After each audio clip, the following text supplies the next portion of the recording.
ছাত্ৰ ছাত্ৰীসকলক স্বাগতম জনাইছো। আজি আমি আলোচনা কৰিবলৈ ওলাইছো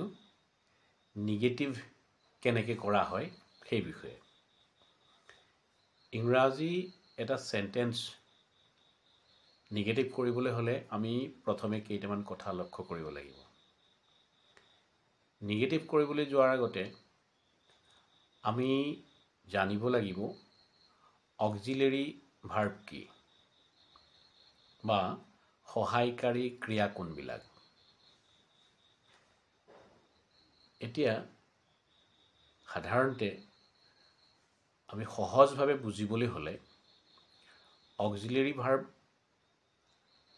আমি বিচাৰি উলিয়াব লাগিব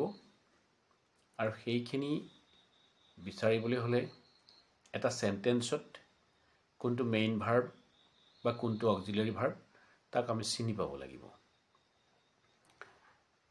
অক্সিলাৰী ভাৰ্ববিলাকে এটা সেন্টেন্সত থাকি মূল ভাৰ্বটোক সম্পূৰ্ণ অৰ্থ প্ৰকাশ কৰাত সহায় কৰে। সেই যিবিলাক ভাৰ্ব মূল ভাৰ্বটোক অৰ্থাৎ মেইন ভাৰ্বটোক সম্পূৰ্ণ অৰ্থ প্ৰকাশ কৰাত সহায় কৰে সেইবিলাক বহুত আছে। এতিয়া আমি সচৰাচৰ সদায় পাই থকা আমি এটা ইংৰাজী বাক্য লিখিলে বা পঢ়িলে সাধাৰণতে পোৱা কিছুমান অক্সিলাৰী ভাৰ্বৰ বিষয়ে আমি জানি লওঁ। প্ৰথমতে আমি জানিব লাগিব বি ভাৰ্বটোৰ সম্পৰ্কে। বি এটা ভাৰ্ব। বি মানে হোৱা। এই বি ভাৰ্বটোৰ কেইটামান ৰূপ আছে যিকেইটাক আমি আন বাকীবিলাক সহায়কাৰী ক্ৰিয়া বা অক্সিলাৰীৰ মাজত ধৰিব পাৰোঁ বা ধৰি সেই ধৰণে ব্যৱহাৰ কৰোঁ। বি ভাৰ্বটোৰ প্ৰেজেন্ট টেন্সৰ কাৰণে কেইটামান ৰূপ আছে, ফৰ্ম আছে, আৰু পাষ্ট টেন্সৰ কাৰণেও কেইটামান ফৰ্ম আছে। প্ৰেজেন্ট টেন্সৰ কাৰণে থকা ফৰ্ম কেইটা হৈছে এম, ইজ, আৰ, আৰু পাষ্ট টেন্সৰ কাৰণে থকা ফৰ্ম কেইটা হৈছে ৱাজ, ৱেৰ। এই কেইটা ফৰ্ম অৰ্থাৎ বি ভাৰ্বৰ am, is, are, was, were এইকেইটাক লৈ লগতে shall, will, have, has, had, can, could, may, might, would, should ইত্যাদি এইবিলাকক একেলগে আমি সহায়কাৰী ক্ৰিয়া হিচাপে ব্যৱহাৰ কৰোঁ। ইংৰাজী ব্যাকৰণত এইখিনি সহায়কাৰী ক্ৰিয়া বুলি কোৱা হয়। এতিয়া এই সহায়কাৰী ক্ৰিয়াৰ যিকেইটাৰ কথা মই ক'লোঁ যেনে am, is, are, was, were, can, could, may, might, shall, should, have, has, had ইত্যাদি এইখিনিৰ যিকোনো এটা আমাৰ ইংৰাজী বাক্যটোত যিটো আমি নিগেটিভ কৰিম তাত আছেনে নাই প্ৰথমতে আমি চাবলৈ। অৰ্থাৎ নিগেটিভ কৰাৰ প্ৰথম নিয়ম হিচাপে আমি আমাক দিয়া ইংৰাজী সেন্টেন্সটোত এই যাক আমি অক্সিলাৰী বুলি ইতিমধ্যে আলোচনা কৰিছোঁ বা চিনি পাম সেই অক্সিলাৰী ভাৰ্বৰ কোনোবা এটা সেই বাক্যটোত আছেনে নাই সেইটো আমি প্ৰথমতে চাব লাগিব। যদি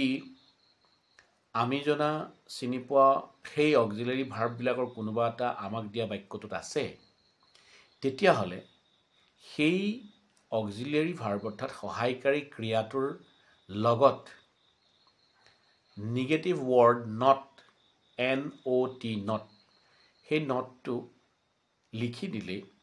বাক্যটো নিগেটিভ কৰা হ'ব। আকৌ এবাৰ কৈছোঁ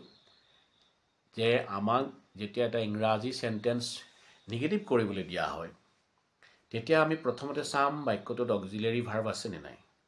অক্সিলাৰী যদি ভাৰ্ব থাকে তেতিয়াহ'লে সেই অক্সিলাৰী ভাৰ্বটোৰ কাষত আমি নিগেটিভ ৱৰ্ড যিটোৱে নিৰৰ্থক প্ৰকাশ কৰে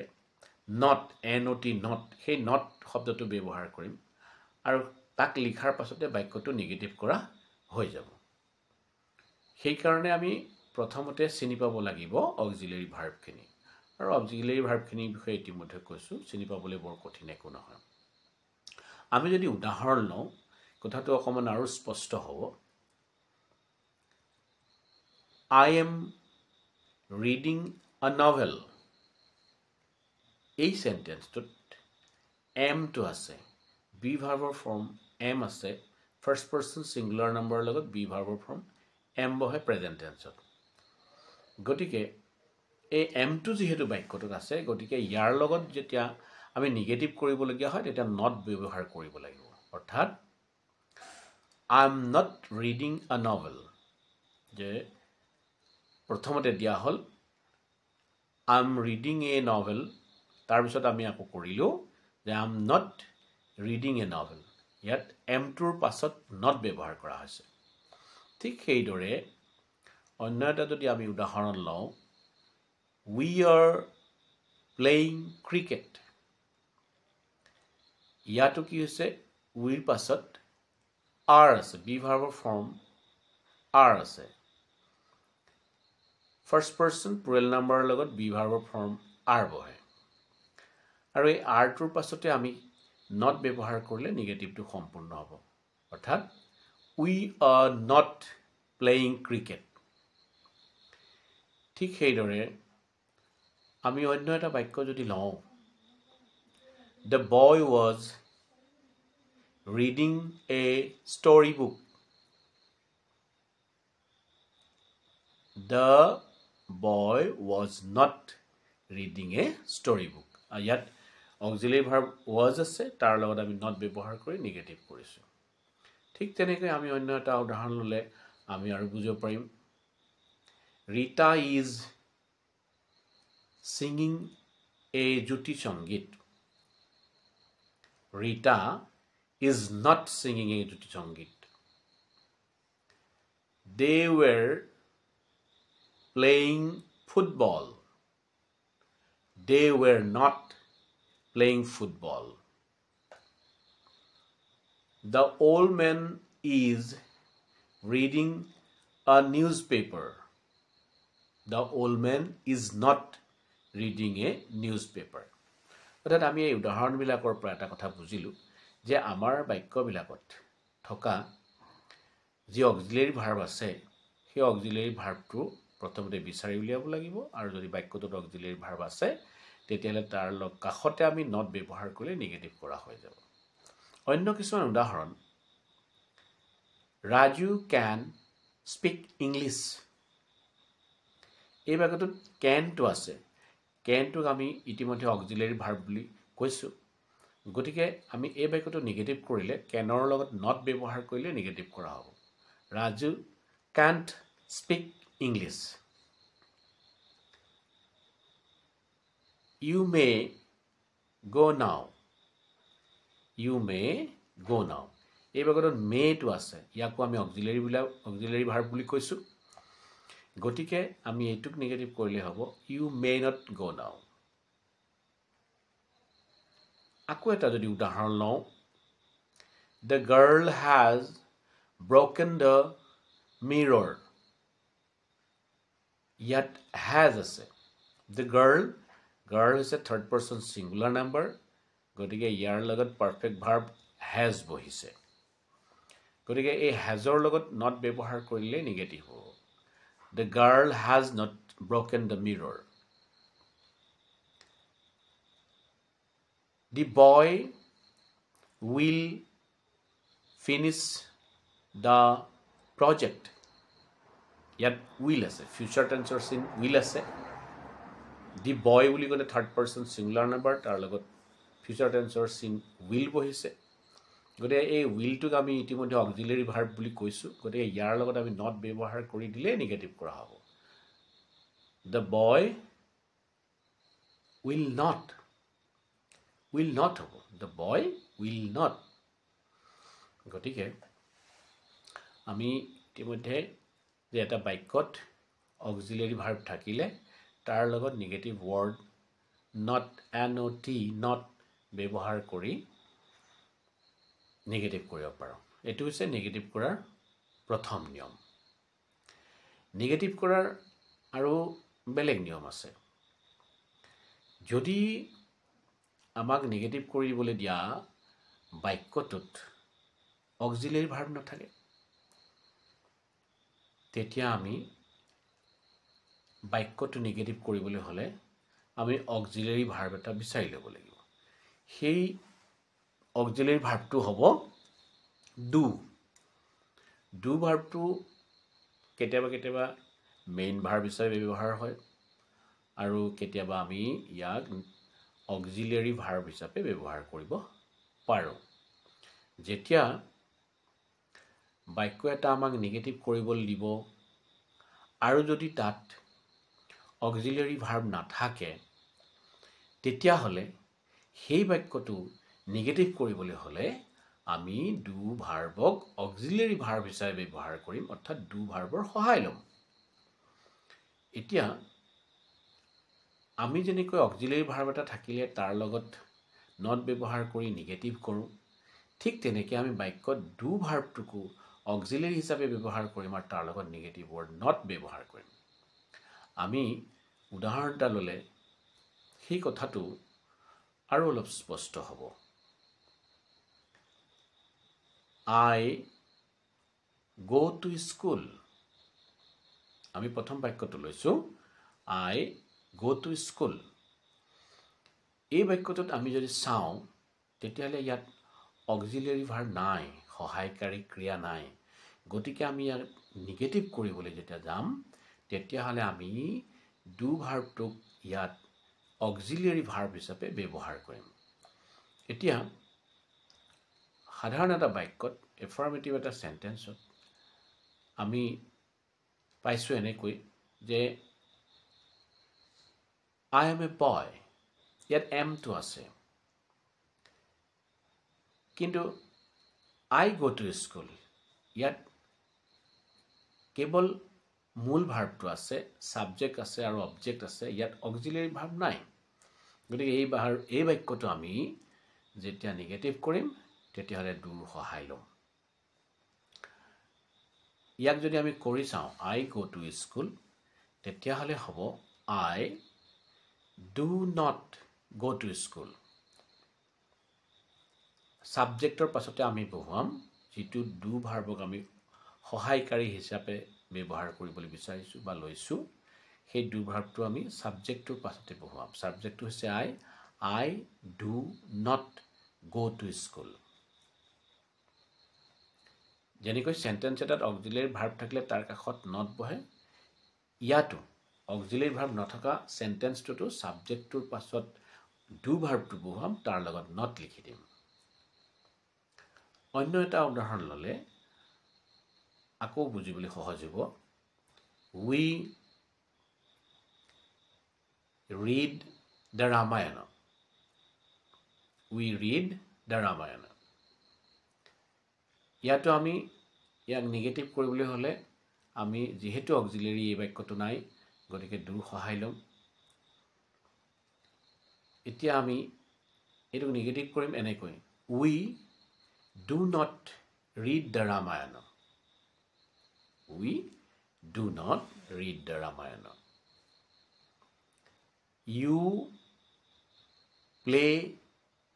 badminton. You play badminton. এই বাক্যটোৰ অক্সিলাৰী নাই, গতিকে ইয়াক নিগেটিভ কৰোঁতে আমি সেই ডুৰে সহায় ল'ম আৰু লিখিম You do not play badminton. Anil goes to market. Anil goes to market. এতিয়া এই বাক্যটোত আমি দেখিছোঁ ইয়াতো অক্সিলাৰী ভাৰ্ব নাই, কিন্তু ইয়াত আমি অক্সিলাৰী ভাৰ্ব নাথাকোঁতে আমি অন্য চেণ্টেন্সবিলাক কৰাৰ দৰে ইয়াতো ডু ভাৰ্বৰ সহায় ল'ম। কিন্তু আমি ইতিমধ্যে উদাহৰণ হিচাপে লোৱা বাক্যবিলাকত ডু ভাৰ্বটোক আমি পোনপটীয়াকৈ ব্যৱহাৰ কৰিছোঁ, কিন্তু এই বাক্যটোত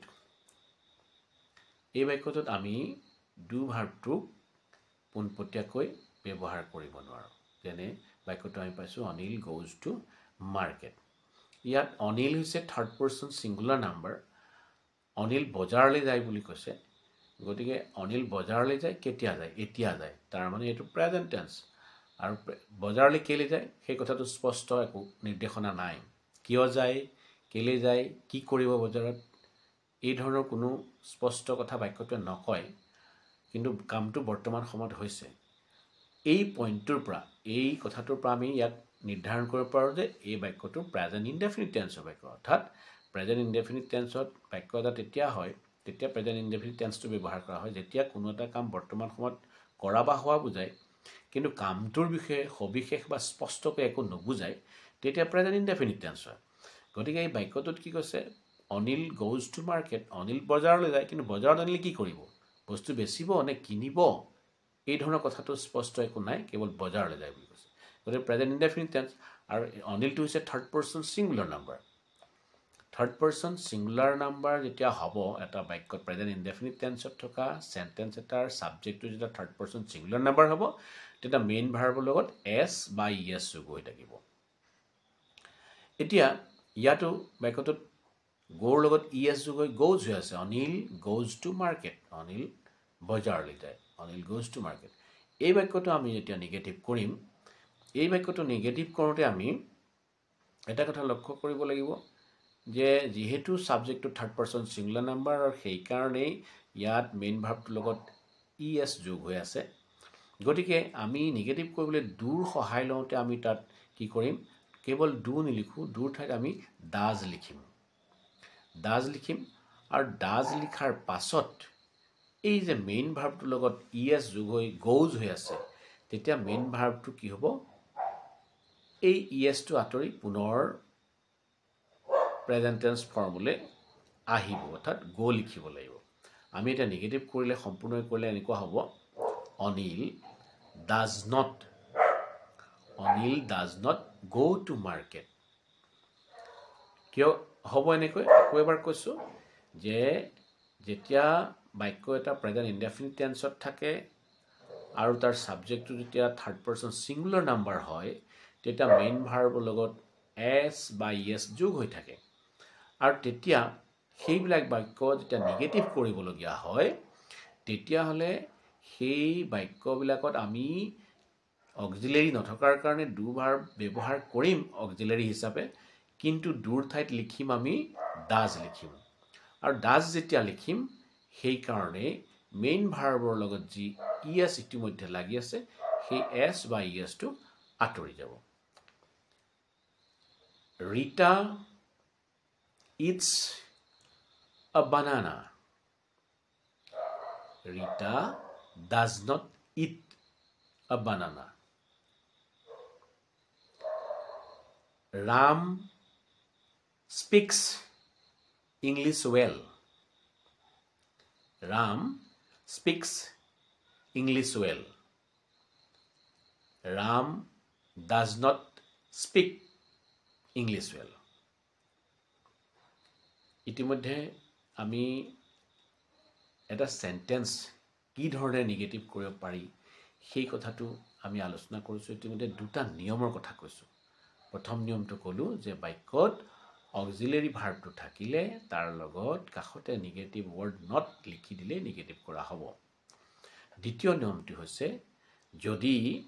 আমাক নিগেটিভ কৰিবলৈ দিয়া বাক্যটোত অক্সিলাৰী ভাৰ্ব নাই তেতিয়াহ'লে আমি তাক নিগেটিভ কৰিবলৈ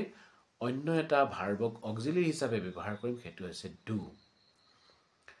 আৰু এই ডুৰ লগত আমি নিগেটিভৰ নট ব্যৱহাৰ কৰি পেলাই আমি নিগেটিভ কৰিব পাৰিম তাৰ পিছতে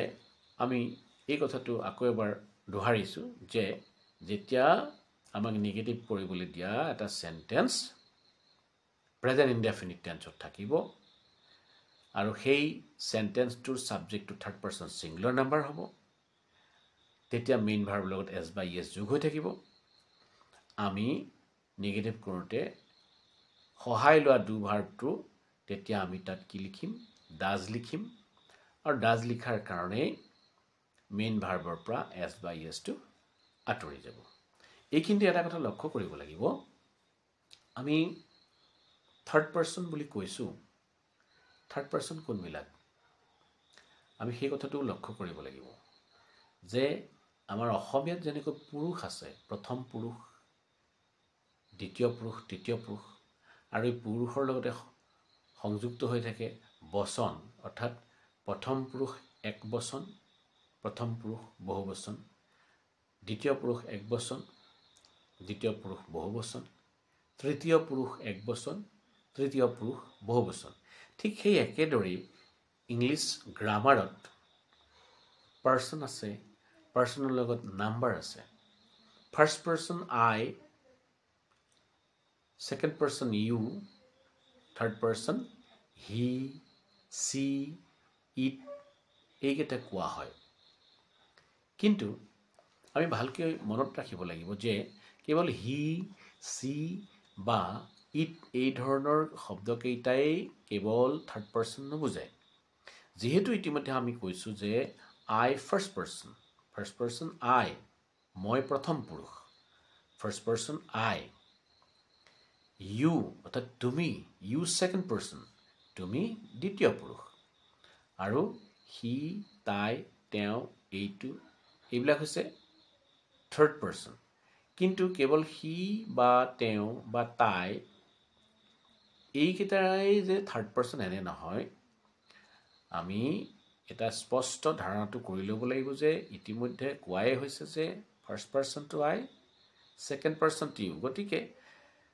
বাকি সববিলাক কেৱল সি বা তেওঁ বা তাই নহয় বাকি সববিলাক থাৰ্ড পাৰ্চন আমি আমাৰ চকুৰ সন্মুখত যিবিলাক বস্তু দেখোঁ সেইবিলাক বস্তু আমি থাৰ্ড পাৰ্চনত ধৰিব পাৰোঁ যেনে মানুহটো গৰুটো কুকুৰটো মেকুৰীটো ছাগলীটো ৰাস্তাটো ঘৰটো গছজোপা চাইকেলখন গাড়ীখন কিতাপখন বহীখন টেবুলখন লাইটটো চকীখন পেনটো হাতখন আঙুলিটো চকুটো নাকটো কাণখন মূৰটো ভৰিটো আকাশখন পৃথিৱীখন পানী বতাহ জোন বেলি তৰা ভগৱান বা যি বুলিয়ে নকওঁ I first person you second person বাকী সববিলাক সকলোবিলাক থাৰ্ড পাৰ্চনত ধৰা হয় গতিকে বাক্য এটাৰ ছাবজেক্টটো যেতিয়া থাৰ্ড পাৰ্চন ছিংগুলাৰ নাম্বাৰ হ'ব মই আৰু তুমিৰ বাদে বাকীবিলাক থাৰ্ড পাৰ্চনৰ হৈ পেলাই যেতিয়া বাক্যটো লিখা হ'ব